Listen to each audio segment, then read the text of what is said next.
Olá a todos, meu nome é Pedro Henrique. Estarei apresentando um artigo escrito pela professora e advogada Márcia Carla Pereira Ribeiro, com o juiz de direito Rodrigo Fernandes Lima Dall'Adone. A Lei 13.303 de 2016 e a Sociedade de Economia Mista, Aspectos Societários, Controle e Eficiência. As sociedades estatais estão fortemente relacionadas com a história econômica nacional. Em tempos passados, foi o meio adotado pelo governo brasileiro para suprir a ausência de investimentos privados em determinados fatores essenciais, em que, anos após, as grandes empresas desse tipo se tornaram símbolos nacionais. Mas acontece que, a partir dos anos 90, seguindo uma tendência mundial, o Estado brasileiro precisou recuar suas atividades econômicas para dar mais atenção e mais dos seus recursos às outras áreas de desenvolvimento, como os programas sociais. Parece ser bem claro que o exercício direto da atividade econômica deve ser desenvolvido prioritariamente pelo setor privado, enquanto caberá ao Estado apenas regular sua atuação. Porém, no Brasil ainda perdura um grande número de sociedades estatais, seja ela conjugada com capital privado ou exclusivamente do Estado, e essa proximidade com o Estado por consequência, com agentes políticos, dá em um conflito de gestão de empresas devido ao conflito de interesses da empresa acionista e o interesse público confrontados com interesses partidários ou particulares. Adiante, temos que vige no Brasil um sistema de capitalismo de Estado, dito pelos autores como atuação do poder público na economia, sendo de forma direta ao exercer atividade econômica ou indireta, regulando e ditando seus aspectos.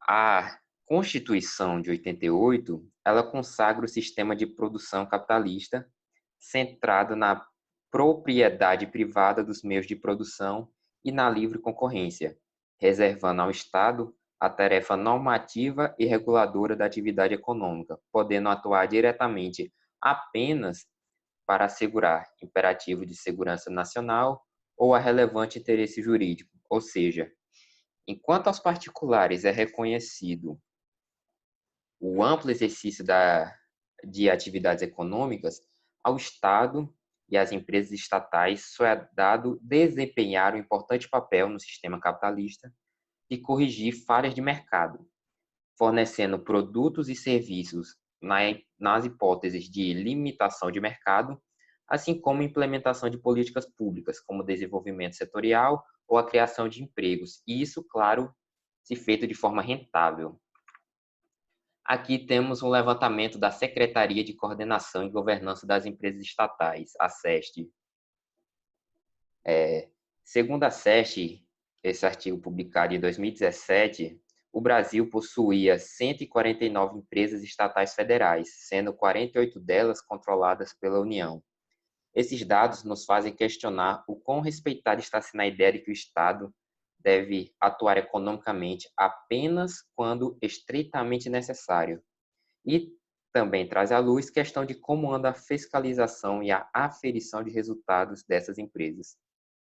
Temos um breve levantamento feito que indica uma predominância de indicações políticas nessas empresas, o que violaria o princípio da livre concorrência, e outro estudo feito mostrando um gasto de 40 bilhões nos anos de 2015 e 2016 para manter estatais federais, o que vai de encontro com o porquê da existência dessas empresas, já que, ao invés de ajudar o desenvolvimento do país, elas estavam tomando recursos que poderiam ser investidos em outras necessidades. Agora, sobre a visão geral dos aspectos societários desta lei.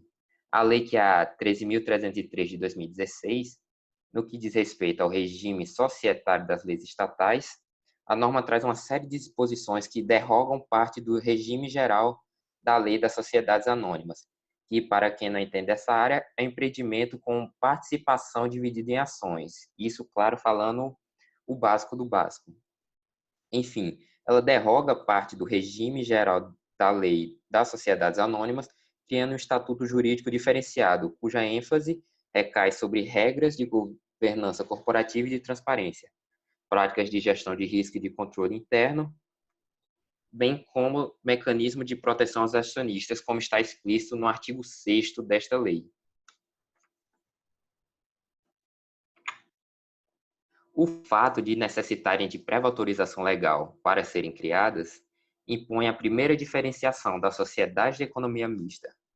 Seu objetivo social não é definido pelos acionistas, mas sim pelo Poder Legislativo por iniciativa do Poder Executivo, que deve definir de forma clara qual o relevante interesse coletivo ou imperativo de segurança nacional, e a própria lei de estatais, que é como os autores chamam esta lei apresentada, ela traz referenciais do que seja esse relevante interesse coletivo. Então, aqui temos o alcance do bem-estar econômico, que é um requisito de que uma análise seja feita sobre o impacto que a criação dessa empresa tenha na economia, e essa previsão ela tem que ser positiva.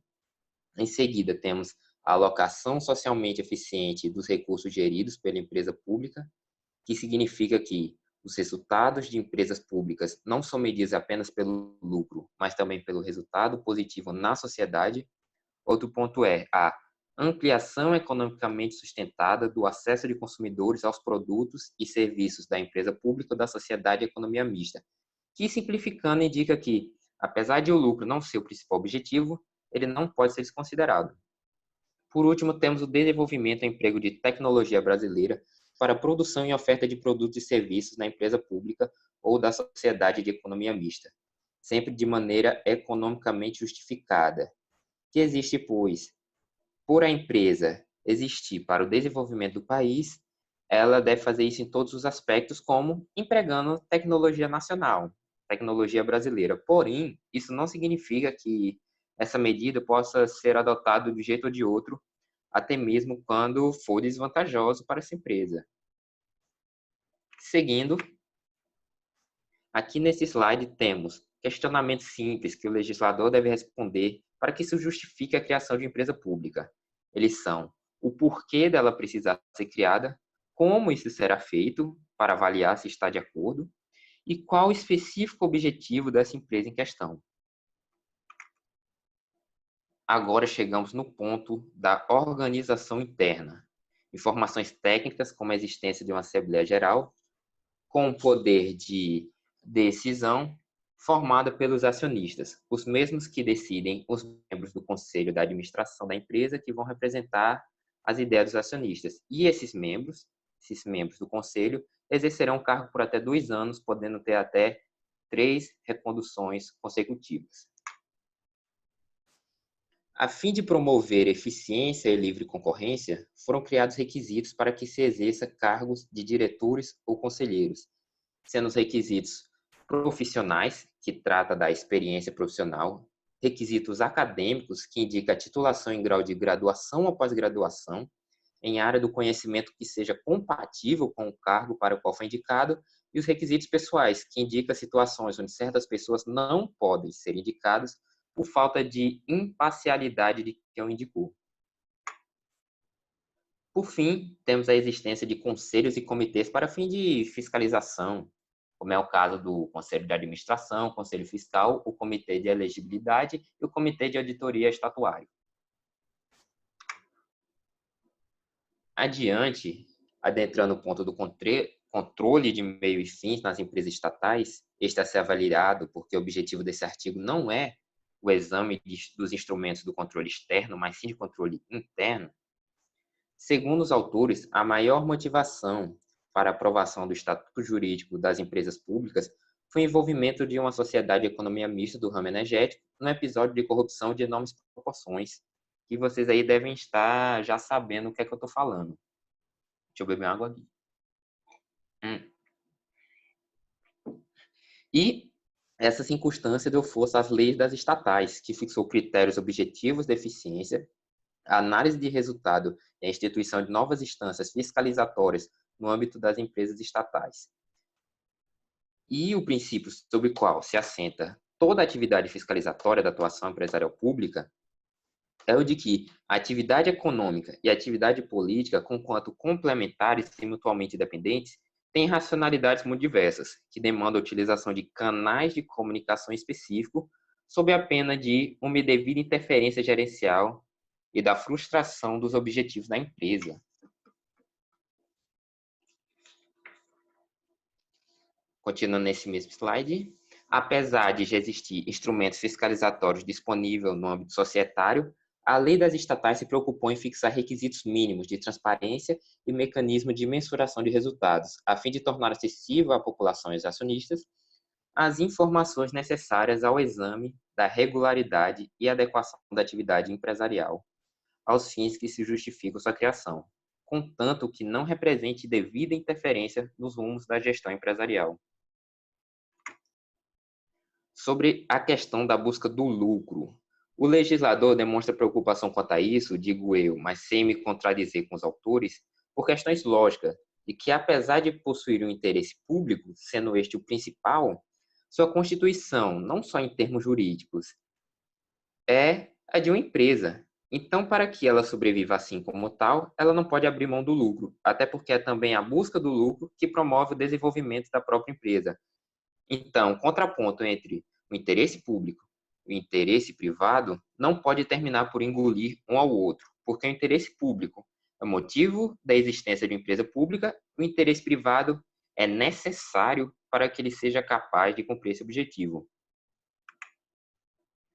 No nosso penúltimo slide e capítulo do artigo, temos esse questionamento: seriam as empresas estatais instrumento para um capitalismo para o povo? O papel das empresas estatais no sistema brasileiro pode ser examinado em comparação com outro bem diferente, que é o praticado pelos Estados Unidos da América, que demonstra um sucesso facilmente percebido.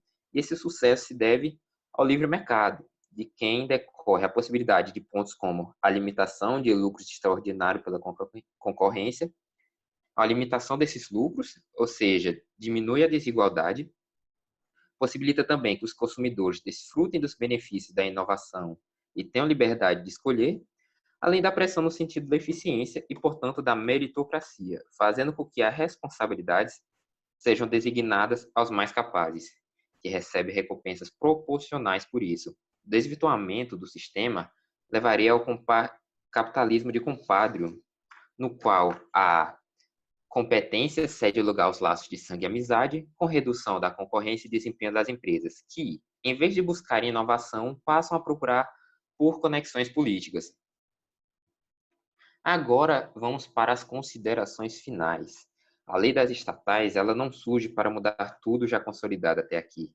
Não se pretende com isso a demonização da política, pois a democracia pressupõe o convívio de interesses colidentes na esfera pública. Então, o que ela promove é uma maior atenção às questões de eficiência e livre concorrência com as novas obrigações postas. E, além disso, promover a transparência e, em sequência, a fiscalização também feita pelo povo, já que a empresa estatal existe pensando na sociedade e a ela cabe julgar se o objetivo está sendo cumprido, tornando, então, o exercício da cidadania importante no contexto das empresas públicas. Essas foram as considerações finais dos próprios autores. Estou me enrolando tudo hoje, tá calor. Foram as considerações finais dos próprios autores. Então, agora vamos às minhas considerações finais. Sinceramente, para falar da estrutura do artigo, achei ele bem interessante. Trouxe muitos levantamentos técnicos para quem quer analisar minuciosamente esse artigo, todo o texto dele, realmente interessante. É uma análise até certo ponto imparcial.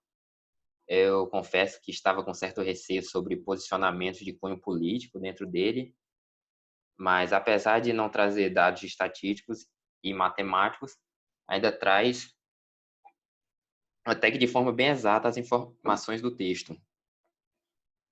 Eu concordo com muito do que diz o texto. Em certo ponto, sim, as estatais elas foram necessárias. Há quem possa achar, né, tem que ser avaliado de uma forma mais precisa, mas pode ser que ainda sejam necessários muitas, não tantas quanto tem o Brasil, mas ainda uma boa quantidade.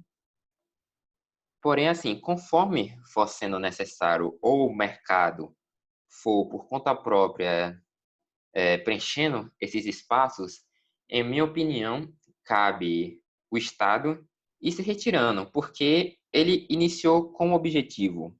Ele não está lá para substituir, ele está lá para suprir uma ausência. Então, a partir do momento que ele não é mais necessário, deveria até ser feita de forma até mais flexível essa retirada dele de campo. É claro que há certo interesse, por mais que exista essa lei, para quem quiser avaliar ela, seus artigos realmente interessantes. Apesar de não ter citado nenhum aqui, na verdade citei o sexto. Os artigos são muitos bem diretos, explícitos, regras realmente importantes para a atuação dessas sociedades estatais. E essas são minhas considerações finais. Um bom texto traz boas informações e nada muito manipulador, assim por dizer. Para quem quer pensar por conta própria, ter um texto desse como base é ótimo. Agora deixo um agradecimento ao meu professor Nadielso, que me deu a oportunidade de estar gravando sobre esse artigo. Agradeço os autores, né? Que não vou ficar sabendo desse agradecimento, mas parabéns pelo artigo. E é isto.